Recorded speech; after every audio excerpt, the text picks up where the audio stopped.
नमस्कार, मी पंजाब तक राज्यातल्या सर्व शेतकऱ्याला सांगू इच्छितो की आणखी 28, 29, 30 तारखेपर्यंत राज्यात भाग बदलत जोराचा पाऊस पडणार आहे, मुसळधार पडणार आहे म्हणून हा अंदाज लक्षात येतात। पण राज्यातल्या सर्व शेतकऱ्याला सांगू इच्छितो की तुमच्यासाठी आनंदाची बातमी 1 जून पासून ते 6 जून पर्यंत राज्यात सूर्यदर्शन घडणार आहे म्हणून हा अंदाज लक्षात येतात। राज्यातल्या सर्व शेतकऱ्याला सांगू इच्छितो की तुम्ही काय करा, 6 तारखेपर्यंत 6 जून पर्यंत शेतीचे कामं आटपून घ्या, कारण की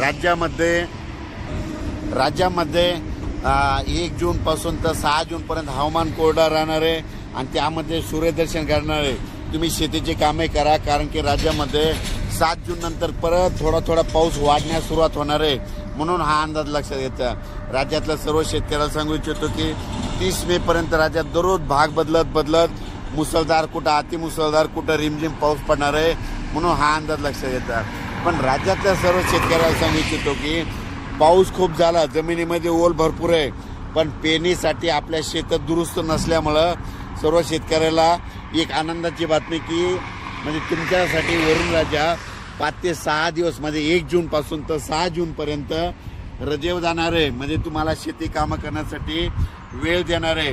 तुम्ही त्या 6 जून पर्यंत शेतीचे कामे करून घ्या, कारण की राज्यात 7 जून नंतर दररोज पाऊस वाढण्यास सुरुवात होणार आहे।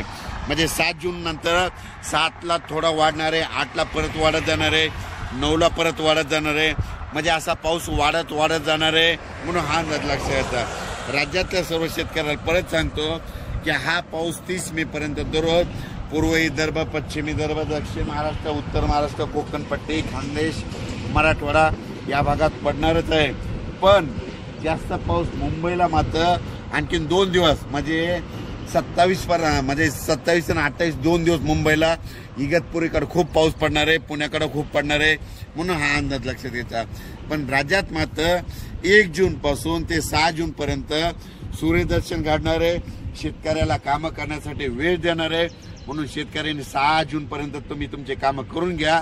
7 तारखेपासून राज्यात परत पावसाला थोडी वाढण्यास सुरुवात होणार आहे म्हणून हा अंदाज लक्षात घ्यायचा।